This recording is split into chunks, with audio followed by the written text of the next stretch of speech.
Então vamos nos concentrar para fazer as reverências. Om Namo Bhagavate Vasudevaya. Om Namo Bhagavate Vasudevaya. Om Namo Bhagavate Vasudevaya.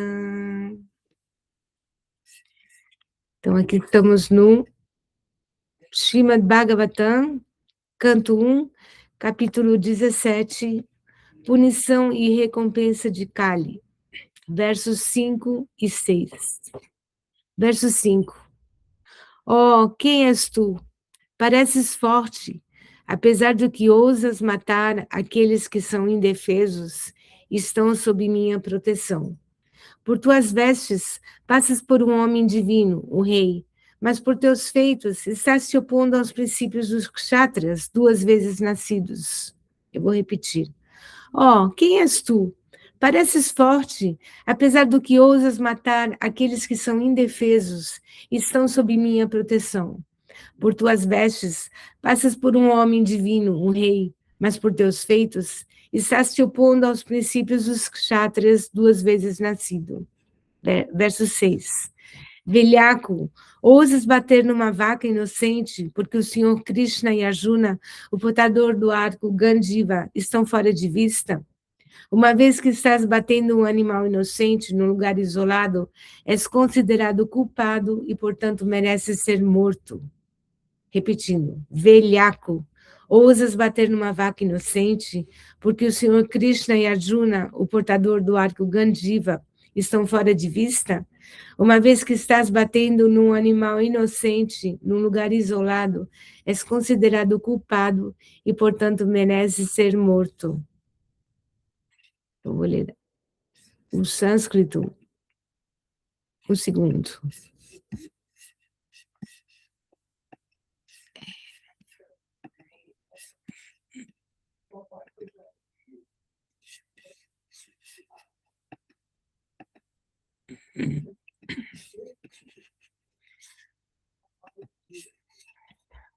O sânscrito aqui, então, verso 5. Kastvam akcharane loke baladamsiya balan bali naradevo siveshena natavat karmanat vijja. Verso 6. Yastvam krishne gate duram saha gandivadan vana sochyosi asuchan rahasi praharan vadamarasi.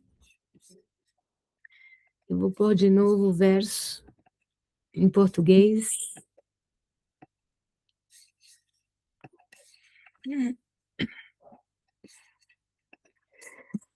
Om Gyana Timirandasya Gyananjana Shalakaya Chaksurun Militam Yena Tasmai Shri Gurave Namaha. Embora eu tenha nascido na mais escura região da ignorância, coberto de ilusão e ignorância sobre a meta suprema da vida, o mestre espiritual, cheio de compaixão pelas almas condicionadas, abriu meus olhos com a luz da tocha do conhecimento védico revelado. A tal mestre espiritual ofereço minhas respeitosas reverências com meu coração cheio de gratidão. Então, esses versos estão mostrando claramente a característica da Era de Kali, que a Era de Kali é chamada Era da Discórdia e da Hipocrisia, onde todos os princípios religiosos, os Dharma, caem.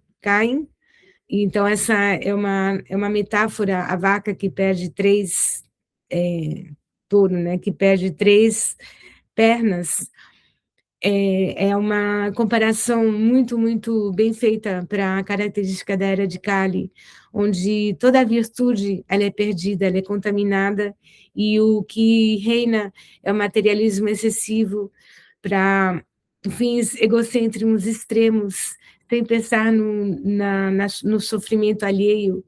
Então, essa é uma condição realmente terrível da Era de Kali. A gente pensa que 5.000 anos atrás, muito longe, mas, na verdade, na eternidade, né, do ciclo da existência, é como se fosse 5 anos, muito pouco. E essas características, elas foram, tipo, elas foram impregnadas, entrando profundamente na consciência do homem da era de Kali, e hoje em dia a gente vê claramente que os princípios de pureza, né, a consciência que é coberta, que está condicionada, ela se afastou muito, muito, muito, muito, muito da sua verdadeira natureza, que é pura, que é piedosa, que é no modo da bondade e da virtude. Então, todas essas atividades que a era de Kali, a era de Kali, perdão, a pessoa Kali, ela está, tipo, trazendo, que é a, a matança dos animais, né, o fato de se alimentar de carne com violência, os jogos de azar, né, que são jogos assim onde há muita violência também, né? Porque tem gente que ganha e tem gente que perde e até tiram suas vidas, se tornam miseráveis. Os jogos são muito, muito, tem muita violência dentro, né? As drogas que destroem vidas, cobrem totalmente a consciência. As drogas, elas enriquecem gente extremamente malvada e que quer só fins egocêntricos extremos. Eles não se importam com o bem-estar dos outros, embora vendam drogas, vendendo bem-estar, felicidade, magia, e tudo, mas na verdade as drogas elas destroem vidas humanas. Então, ah, o comer com violência, fazer jogos com violência, drogas que são violências, e a vida sexual ilícita, quer dizer, a exploração sexual no objetivo de só obter também um prazer egocêntrico que destrói outras vidas, porque destrói a vida de mulheres, que são, na base, todos somos almas espirituais, procurando felicidade, procurando o bem-estar, a paz, e, né, essa vida sexual que é feita de maneira ilícita, tipo, enganando e, assim, fazendo mal às mulheres, tanto num casamento que são destruídos, ou tanto com a exploração de mulheres e mesmo de meninas, de crianças, enfim, é tanta coisa, né? E o que que fazem? Na verdade, todas essas atividades destrutivas e violentas, contrariamente ao que as religiões dizem que são pecados, é uma palavra que não tem nada a ver, não, isso culpabiliza o ser. O que a gente tem que entender é que essas atividades, elas cobrem a consciência. Nós já estamos numa condição condicionada, tá? Que a gente se afastou demais da nossa verdadeira natureza espiritual, conectada com Deus, com o Supremo, com a fonte.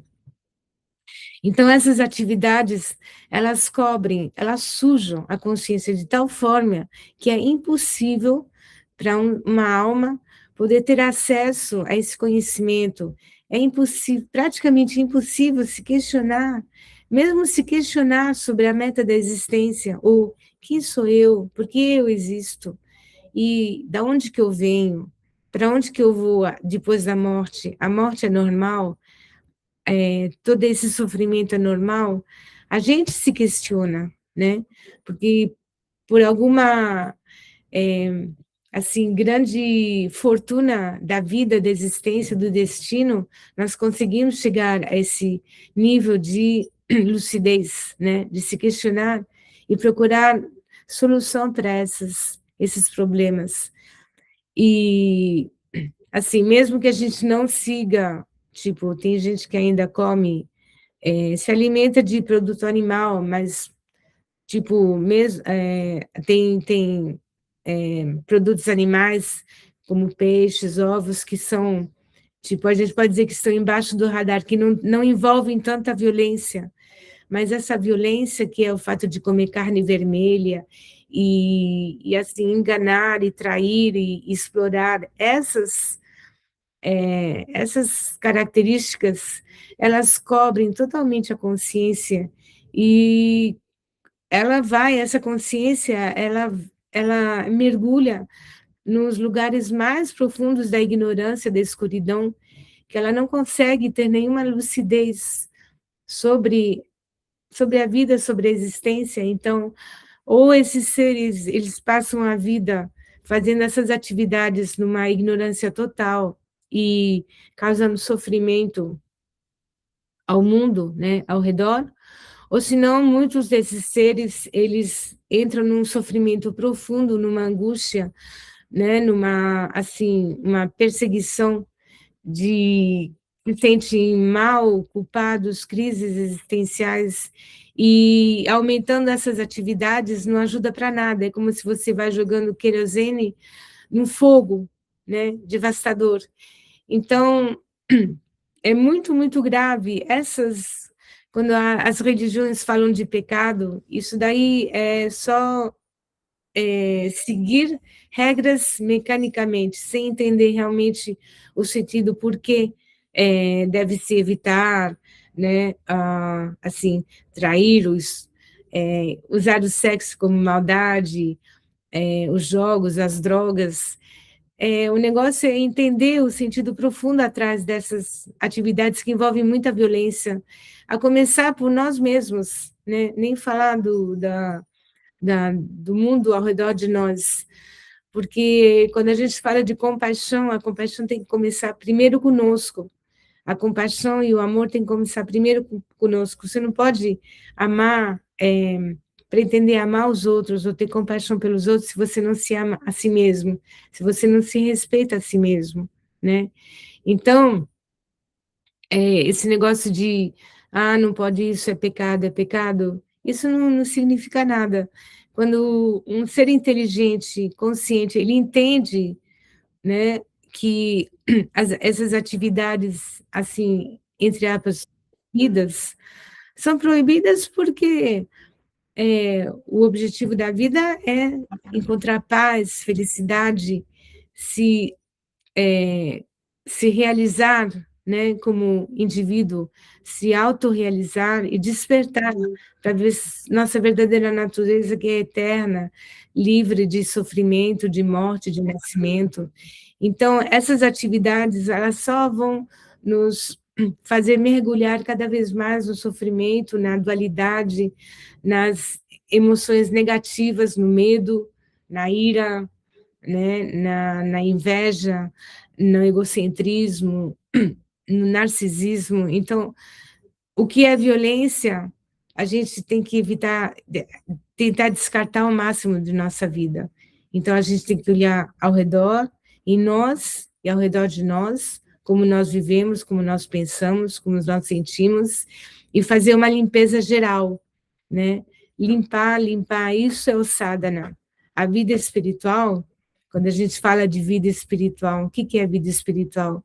É simplesmente continuar vivendo, né, a vida. Nós temos um dharma que nós temos filhos, família, profissão, casa, deveres como, né, cidadãos num país, numa sociedade.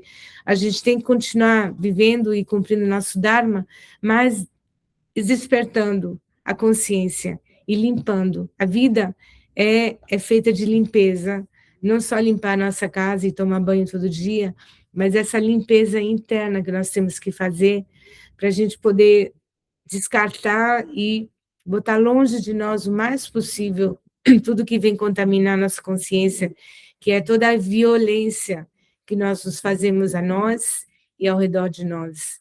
Então, o conhecimento, esse conhecimento e a prática do sadhana são armas poderosíssimas, são ferramentas assim essenciais para você poder afastar de você toda a ignorância, violência e poder ter uma vida mais, digamos, assim, primeiro falando de humano, sendo um ser humano, realmente, né? Começar a estar situado no modo da bondade, evitando, né, eliminando a violência ao máximo a nós e ao redor de nós, e depois, só depois, a gente pode falar de amor, de espiritualidade, de misticismo, mas primeiro nós temos que construir bases sólidas, reais, né, de ser um ser humano integral, para depois você poder falar de algo mais elevado. Você tem que mostrar exemplo para os outros, porque se você não mostra o exemplo, as pessoas não vão te levar a sério.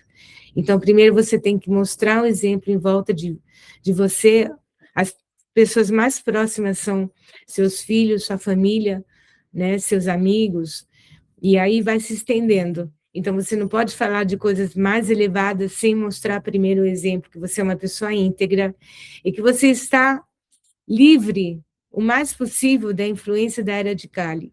E só assim você vai poder tocar o coração dos outros com amor, com compaixão, mas primeiro você tem que limpar esse jardim interno do coração, da alma.